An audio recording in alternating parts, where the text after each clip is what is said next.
और किस तरीके से वो भी इस दुनिया से चली जाएगी ये तकलीफ़ बर्दाश्त करते करते। क्या ड्रामा जिस तरीके से एंड होना है, या आयमा बच जाएगी या अब्दुर्रहमान से ज़िंदगी गुजारेगी, या फिर वो मानी की हो जाएगी। किस तरीके से पारस इन सब चीज़ों को नोट कर रही होती है, देख रही होती है कि आखिर अब्दुर्रहमान इतनी करीबियाँ क्यों बढ़ा रहा है आयमा के साथ। आखिर इन दोनों के बीच में ऐसा क्या मामला है जो इतना ज़्यादा प्रोटेक्टिव हो रहा है आयमा को लेके।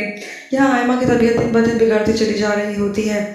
आयमा अपने बेटे को एक कुर्ता पहनाती है वाइट कलर का, जो बिल्कुल अब्दुर्रहमान की तरह होता है। वो कहते हैं मामा ने ये कुर्ता मेरे लिए बनाया है, और वो जिससे प्यार करती है उसे ये कुर्ता बना के देती हैं। जो अब्दुर्रहमान ने भी कुर्ता पहना होता है, ये देख पारस को और शक होता है।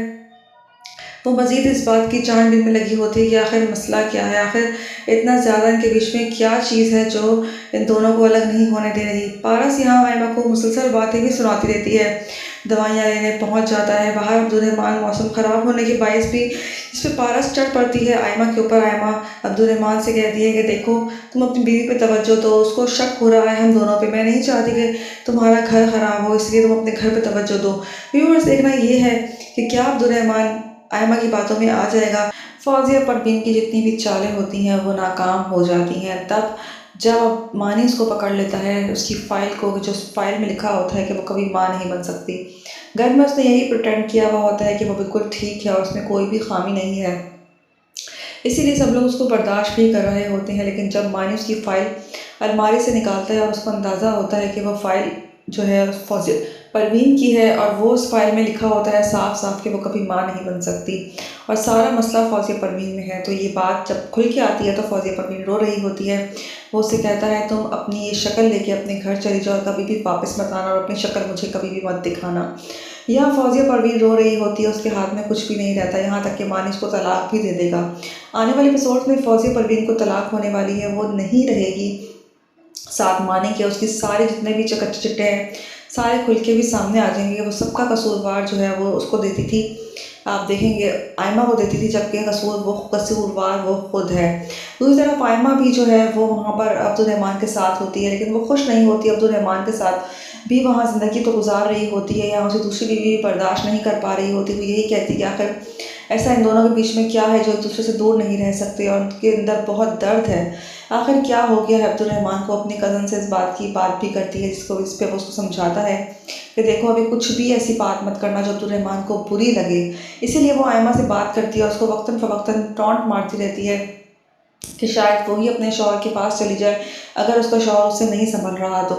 व्यूअर्स, आने वाले एपिसोड्स में क्या आयमा वहाँ उनको छोड़ के वापस यहाँ मानी के पास आ जाएगी? क्या मानी उससे शादी करेगा? क्या वो ठीक हो सकेगी? ड्रामे में दिखाया जा रहा है पारस हर चीज़ फेस करती है, उसको लगता है कि उसका शौहर सिर्फ उसी का है, लेकिन उसको अभी शक पैदा हो रहा है दिल में, क्योंकि जो घर में चल रहा है उसकी आंखों के सामने वो किसी से छुपा हुआ नहीं है। क्योंकि अब्दुर्रहमान बहुत ज़्यादा ख्याल रख रहा है आयमा का, क्योंकि आयमा एक कैंसर पेशेंट है और उसकी कज़न भी है जो बचपन में उसके साथ पली बड़ी है। ये बात पारस को नहीं पता, पारस को उसकी ज़िंदगी का इतना ख़तरनाक पहलू नहीं पता। अब्दुर्रहमान ने सब कुछ उससे छुपाया हुआ था। ये सब कुछ पता लगने के बाद क्या पारस उसको साथ देगी आयमा की ज़ख्मों पे मरहम रखेगी? क्या उसका साथ देगी आयमा का, या फिर आयमा बच जाएगी? क्योंकि आयमा को मरना नहीं चाहिए व्यूअर्स, क्योंकि ये बहुत ज़्यादा डिसअपॉइंटिंग होगा कि आयमा ने पूरी ज़िंदगी तकलीफ़ बर्दाश्त की और अब वो मरने के दहाने पे खड़ी है। अब आखिरी वक्त में भी वो तकलीफ़ बर्दाश्त करेगी। मुझे ऐसा लगता है कि शायद जो राइटर है उसने आयमा को मारने का ही प्लान बनाया हो, क्योंकि ताकि आयमा मरेगी और अब्दुर्रहमान को सारी ज़िंदगी इस बात का गिल्ट रहेगा कि उसने आयमा के साथ बहुत बुरा किया। यहाँ आयमा बहुत ज़्यादा तकलीफ़ में होती है, डॉक्टर के पास अपॉइंटमेंट्स होती हैं, अकेले जाती है, वापस आती है और उसको कोशिश करती है उसको सही करने की कि तुम फ़िक्र नहीं करो अब्दुर्रहमान, मैं बिल्कुल ठीक हूँ। और मुझे ऐसा लगता है डॉक्टर ने उम्मीद भी दिलाई है, उन्होंने कहा है कि मैं ठीक हो जाऊँगी बहुत ही जल्द और फेरी टेल की तरह घूमने लग जाऊँगी। लेकिन वो इस बात पे ट्रस्ट नहीं करता, उसको पता होता है कि आयमा के पास वक्त बहुत कम है और वक्त बिल्कुल भी नहीं है। इसीलिए वो आयमा के लिए बहुत ज़्यादा परेशान होता है, उसे समझ नहीं आ रही होती है अगर वो करे तो क्या करे। या दूसरी बीवी को शक हो रहा होता है कि कोई ना कोई चक्कर ज़रूर है। वो अपने कज़न से बात करती है और उसे कहती है कि मुझे कोई ना कोई चक्कर लग रहा है, मुझे कुछ मामलात भी ठीक नहीं लग रहे, जिस पे उसका कज़न समझाता है कि देखो जल्दबाजी में कोई भी फ़ैसला मत करना, क्योंकि तुम्हारा रिश्ता इससे नाजुक हो सकता है अब्दुर्रहमान की ईगो में बात चली जाए। इसीलिए पहले सब चीज़ों को परखना, समझना, हर चीज़ को देखना, उसके बाद ही अब्दुर्रहमान से किसी बात की बात करना। व्यूअर्स उस तरफ आप देखेंगे फौजिया परवीन के सच्चाई जो होती है वो भी सबके सामने आ चुकी होती है कि वो कभी माँ नहीं बन सकती। जो वो छुपा रही होती है सबके सामने हकीकत आ जाती है और वो माँ नहीं लेकर आता है। माँ ने उससे कहता है अपनी शक्ल लेके यहाँ से चली जाओ और कभी ज़िंदगी में अपनी शक्ल मत दिखाना। यहाँ आयमा जो है वो अब्दुलरहमान से बात करती है, वो रो रही होती है, बाहर लॉन में होती है, ठंड होती है।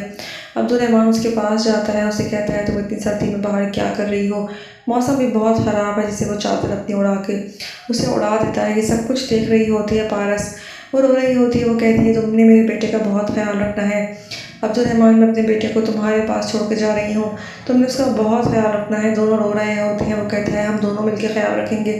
इसमें वो कहती है तुमने उसको मेरी तरह प्यार करना है, सब कुछ उसको उसी तरह से रखना है कि उसे मेरी कमी महसूस ना हो।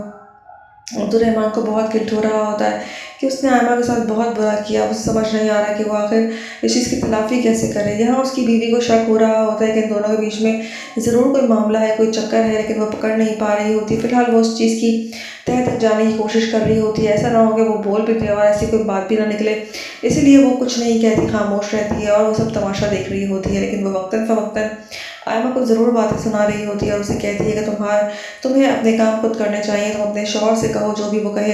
अभी फ़िलहाल पारस को नहीं पता कि आखिर उसका शौहर तो वही है, अब्दुलरहमान ही। लेकिन जब ये बात पारस पे खुलेगी तो क्या पारस का रिएक्शन होगा, क्या वो सब कुछ बर्दाश्त कर सकेगी, क्या वो आयमा की तकलीफ़ को समझ सकेगी या नहीं।